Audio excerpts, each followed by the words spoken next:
take a picture of all you guys before I start so I can remember. And like, look, people actually came to hear me talk. Do you want to be in the picture? Names next to Should we get your? No, Do you want to be in the picture? No, I don't need to be in the picture. Just turn on to a selfie. I could turn around and do a selfie, but then how many people have done selfies in the past like that? It's all right. I believe in getting promptly started, so it's just a little after 12 o'clock, and I know your time is valuable, as is my time, so we're going to get into it. So today, I am here to talk to you not about products. I do work for Hewlett Packard Enterprise, and they are sponsoring this talk, but a few weeks ago, I was presented from our marketing group about supporting the event, and I was like, absolutely. A couple years ago, I was out at this event, and unfortunately, I had the last-minute pleasure of having to speak had I just joined HP. I did terrible at that presentation. One, because I relied heavily on the slides. So since then, I've set out to better myself as a presenter and provide valuable information to the user group. So a little bit about myself. My name is Luigi Danicos. I currently work for Hewlett Packard Enterprise.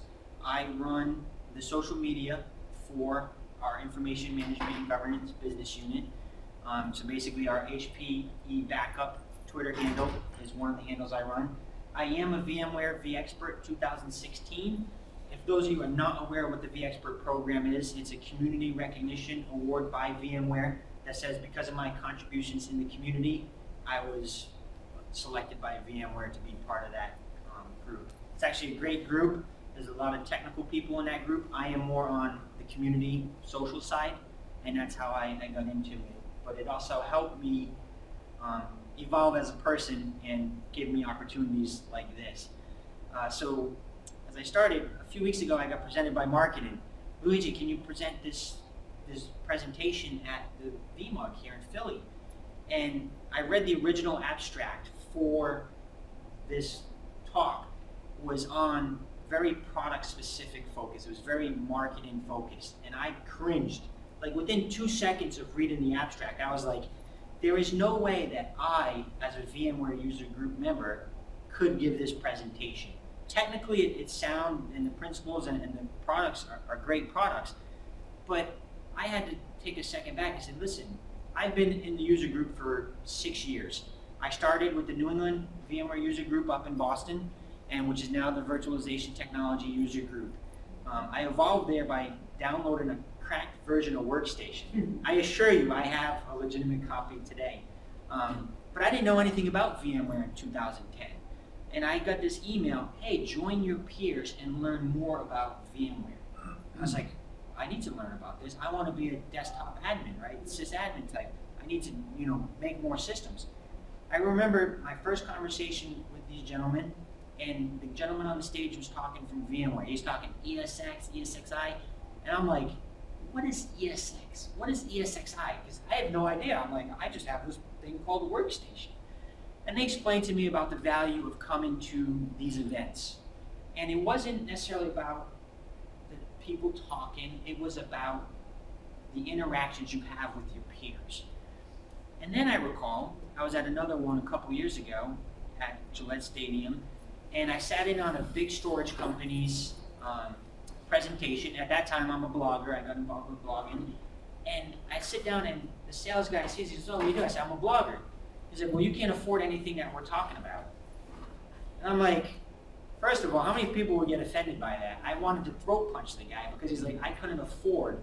Now, he doesn't know who I work for because I didn't identify who I was working for at the time, and it was a big company that had multiple locations. But to me, I was like, why would you have that impression? But then I meet people like Joe Graziano. I've known Joe through the community. We've met via Twitter many years ago, and that's what really brought me into the user group. So I'm stuck with this dilemma here of what to present to the user groups. Do I do this product-focused pitch and I'm going to do miserable at it? Or do I think of something that I feel is of value to the users? And then I remembered of this conversation I had with Chris Williams, who's a community member, does some stuff with the vBrown Bag. And at the time, Chris was working for a customer of ours, and I said, Chris, let's meet up for lunch, because I need to pick your brain off of my community that I represent now being the backup Twitter handle. So at this lunch, Chris and I started talking. I was like, the backup market is actually very crowded today. There's a lot of different choices for people to choose from. But why is that? Jim, why would you say that is? Because there's not one solution that fits everyone's needs. Okay, that's a great point. But also, how many people here have read the article where the sysadmin or the small business owner, RM-RF, his environment basically collapsed in his business? Trish, you guys heard it, right? It's a hoax. Impossible. Yeah. It's a hoax. However, it does raise awareness that something catastrophic could happen. Now, how many people remember back to 2014 with Emory University, where they legitimately pushed out via their SCCM server instances to reformat all their servers to SCCM? That's a legitimate case. That's actually happened. Well, what happens if you don't have backup? Well, that's why you have so many backup vendors out there, because it's very important for industries. And like our good friend Jim here, and by the way, I do like to pick on people in the audience, just so you guys know. Everyone has a different use case. So the first tip that Chris and I were talking about is ease of use, right? For me, software has to be easy to use, and it's designed, or should be designed, to make it easy for us. If I have to do 60 steps to get one thing accomplished in software, why am I doing that? It shouldn't be the case today. If we look at how Apple's interface is, you touch, simple. I saw a comic strip the other day on Facebook where someone posted, or it might have been on Twitter, where they posted an image of Apple's Facebook. Apple's thing is touch interface. Google, just a search bar. And then they have, it was a marketing person, so then they had companies' forms for downloads. And there's like 60 things on the screen for you to fill out. Well, that's not easy to use, even as a user. So that's what we look for, is ease of use. How long does it take me to do something? Do I need extra training required for it? And then we're going to segue into, well, it's great if it's easy to use, but how does that fit into my current environment? So interoperability. When selecting any software solution, but more importantly a backup solution, you have to consider how it fits into your existing infrastructure. Do you have to make major changes? Well, okay, if I have to make major changes from my environment, how is that going to impact my business level? Am I going to have downtime? What's the training like to understand that product and the implementation ways? How many people here have implemented a solution that has messed up on them? Everyone, right? But did you take into account how it affected your system beforehand? Or did you just say, oh, I like this because it has XYZ feature?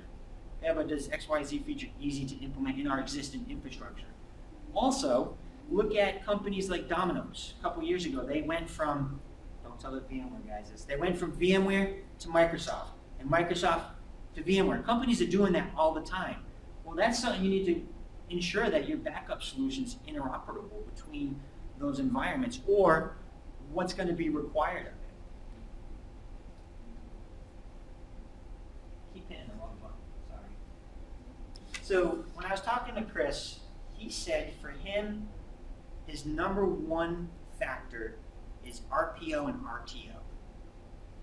Well, let's take a look at RTO. So if you're not aware, RTO stands for Recovery Time Objective. That means how far back in time you have your systems backed up. Now let's see, what can I pick on? Backwards. What's that? You have right there, you have backwards. So RPO is how far back in time, RTO is how fast you get back. That's what I meant, sorry, yes. Yeah, backwards. Sorry, this is how I go. So I think I'm mixing up my next slide, which is the RPO one. So how fast can it actually restore it? And I'll give you an example of that. Let's see. Is it Josh? Josh, my gadget guy. So you have your business unit, right? I'm responsible for your backups, and I'm going to give you an SLA RTO time of 20 minutes. Well, I never tested my product. I've never seen how long it takes. Well, your systems fail. You come to me, the backup admin, and say, Luigi, I need this systems up. You said 20 minutes. It's now 40 minutes back into it. what's going to happen as a business unit if I keep constantly failing my SLAs? I'm going to get fired, for one, but then two, Josh isn't going to be happy with me, and he's going to be like, why are you utilizing this solution? So I say, well, that makes sense. You have to understand your product, right? You have to know how long it actually takes for you to set that recovery time, so that way you can go to Josh and say, Josh, it's going to take me 40 minutes to recover that one system. We need to set your SLA up at 40 minutes. I can't give you 20 minutes. Or there are changes that we need to do to optimize that and maybe make it better. But that's something that you have to understand is how fast something needs to come back up. But the other thing is, how far back do you have to go? Do I need to go back 30 minutes? Do I need to go back 2 minutes? If Patricia back there is running a retail site and she has an RTO of 2 minutes, but I also need to recover back the last 30 seconds of data, I need to make sure that the solution I have is going to fit within that time constraint. Because as a salesperson, you probably don't want 30 minutes to go by, for you to recover your information as far as how far back you can go with your data. Now, how many people here run a POS system? Sid. So am I accurate in saying that? But the other thing when it comes to recovery point is, if I'm in graphic design, what do I care about, 50 minutes of a backup time? So I got to make sure that my backup product can configure different specifications for the different business units, because everyone's going to go a different. You have a question? So for me, you have to understand how far back you have to actually go, and each business unit is going to have different specifications, and that's also going to dictate on the application. Because if you're using a database, you don't want your database to get backed up every half hour. You want that thing to be backing up constantly, so that way you can go back in as short amount of time as possible, which will then also affect your RTO. But the one aha moment I had with this is, Josh, I set Josh's SLA up at 20 minutes. But what happens as an organization, an IT operations organization? So what I actually need from an RPO, RTO standpoint is I actually need 2 SLAs. I need an SLA for the business unit, right, to say, I'm going to guarantee you, Josh, your system's in 20 minutes. But as an IT operations person, I need to set an RTO, an RPO SLA for ourselves. So that way the environment is up. And I know it's up prior to saying, here you go, Josh, you can take off. And then for me, I didn't realize that when I was initially talking with Chris at lunch. I was like, oh, that was my aha moment for me was, we have an RPO, RTO, yeah, great, we want to make sure the business is being met. But what about ourselves? We have to make sure that we have something defined. And for me, that was an aha moment. Has anyone else heard of that before? And understand about the 2 different RTO times and setting an IT SLA versus just the business unit SLA? You would say you've heard of that, Jim. Thanks. Yeah, I mean, back when I worked for our credit union, when we would do DR testing, we had those 2 metrics and SLAs for the IT department. Yep. And then, and we had probably a 2-hour RTO for our business units, but it was contingent upon IT's RTO to be complete. So we had to tell the business unit, okay, we're going to be up in an hour. It's going to take us 2 hours to do. So optimally, it's 3. Yep. No, see, I agree with that. See, I wouldn't, again, when I was a sysadmin, I was a sysadmin desktop support. I was an end user like all of you at some point in my career. I didn't do it for long. Why? Because I'm really better at the social media side of things, and my career trajectory me to that. And so I never had to deal with the backups because we had a backup admin that handled that. I made sure that at the time the company I was working for, they used Avalon. Right? That's who they used for the backups. And I was like, all right, I just need to make sure if a system, and fortunately, for me, no systems ever needed to be majorly recovered. Some individual files needed to be recovered, but no major downtime was there. So to me, I was like, oh, this is great. But this one right here, Jim, I purposely left this one for last. This is my last tip, is to make your use case. And I stress the word your, because Jim and Josh, they have different requirements. Sid, has a different requirement than Boris over here. You all have different requirements for your software backup needs. So I can list out a million features, but do those features actually solve something for you? That's what you need to identify first, is what problem your business unit or your organization is actually trying to achieve. And then you look at some of the extra features and say, oh, well, it's nice to have zero downtime backup, or it's nice to have this, or it's nice to be able to integrate with this. Oh wait, well, we're not really using this application, so why pay for that?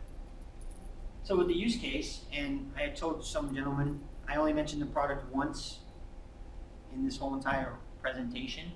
I wanted to give an example use case here from Zane Ray. Zane Ray is a Hewlett-Packard Enterprise customer. Back in August, Zane Ray was having problems with their current or the previous backup provider. They were on VMware, I think vSphere 5.5 update something, and their things kept constantly failing. Well, so they started to evaluate a solution. So what they did was they identified they needed to be reliable, cost-effective, and easy to use. Now, if you read what they said is, one of the instances, they have multiple locations. So the Hewlett-Packard solution fit them because it was cost-effective for them to run 2 locations off of it. And then it was easy to use. But for them, they're a web design consultant firm and e-consultancy. They need systems to be up and running. They need to have that fast recovery time. So they needed something that was reliable. So they just looked at it and said, well, here's our use case. What products fit these molds? And fortunately for us, they selected Hewlett-Packard solutions. That's the only time I mentioned products, by the way. I hope I did a good job on that aspect. But my takeaways are, number one, you have to understand your use case, first and foremost. If you don't understand your use case, why are you looking at a solution? Does it even fit what you're trying to do? The second one is the interoperability of that solution into your environment. What major changes are going to take effect? How many people are moving to the cloud? A couple people. You're thinking about it, right? But it's there. And I know, Sid, we were talking about exactly what the cloud is with the time sharing, and I appreciate that conversation. But if you don't understand how that fits into your play now, but I spend all this money on a solution, I get it implemented. Well, 6 months from now, your IT exec says, hey, you know what, we're switching to Microsoft. Does it work? Or do you have to read through this whole entire process? So to kind of have that vision going forward and say, hey, look, what's our plan now and currently, to support our existing infrastructure? But what's our IT plan going forward? Are we going to have to make major changes that's going to affect it? And then also understanding the RPO and RTO, how far back and how far forward and how fast you need to recover something. But more importantly, software needs to be easy to use. For me as an end user, I want easy to use. And that's my quick presentation. I'm going to open it up for questions, discussions. I like to try to engage. If you want to know more about what Hewlett-Packard is doing today, you can just go to hpe.com/software/VMExplorer.